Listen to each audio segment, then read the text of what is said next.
What is the A stand for? Part C? Oh, whoops. I should have said, what are the sum of the forces at the original length?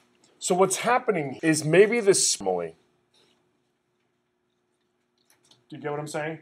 And then when you hang this on it, it stretches down. Oh, so without the weight. Yeah, so wait, is this getting compressed or expanded? It's neither stretched nor compressed. No, is it hanging or is it? It's hanging. Oh, okay, cool. It's oscillating vertically. So what are the sum of the forces at the original length? Well, the sum of the forces at the original length, the only force, when this block is at this point, if it ever gets to that point, then what's the only force on that block? Gravity. Yeah, the forces would be Fg. The only force would be gravity. Forces is mg at that point. And do a force diagram on this. Okay, that's Fg. What's another force on this? Okay, well what we would usually do is we would call this Fs, because you don't use the spring isn't a string, it's a spring. So then you would say it has Fs, not T, although the concept is the same, so don't feel bad if you thought that. So we have something like Fs equals Fg. Now when this hangs and stays there by itself, then the sum of the forces would be, right? Like this? How can you write if it's like that? Because we have young eyes. You guys can write in the dark? We have young and powerful More like? eyes. Or is this like?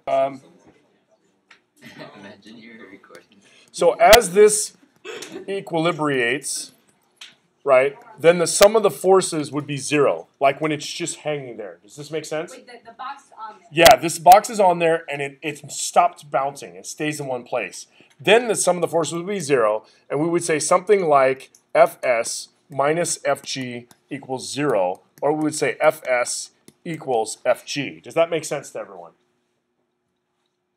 Okay, but when this, let's say it bounces back up here and then starts coming down again, when it reaches the point right here where the spring is not compressed, okay, so like basically let's say the spring is sitting here, we take this block, stick it on the spring and let it go.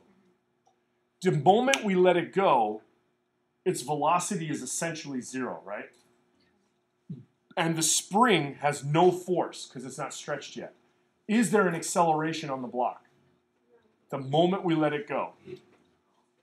So, yes, it's gravity. Because if we let it go, what's it going to do? It's going to go down. So there has to be an acceleration. Even though the velocity is 0, there has to be an acceleration. So kind of like at when x equals 0, and x means the stretch, let's say delta x, that's the stretch of the spring. At that moment, then the sum of the forces are ma. And so you would say Fg equals ma, so mg equals ma, and a is equal to gravity. That's right at the beginning. So at the beginning, what is the only force affecting the block? It's gravity. What is the sum of the forces at the equilibrium point? Well, I think we've kind of just covered that. That equals 0. Sum of the forces at the equilibrium point are 0. Exactly. And then XA, just use this. If you want to find part C, we just use this. Because what is FS?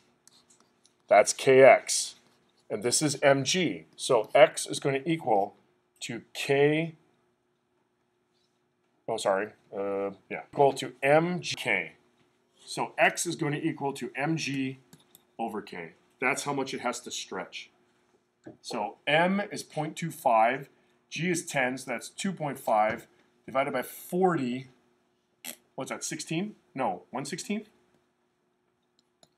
1/16, which is like 0.06125 or something? Yeah. Yeah. But that's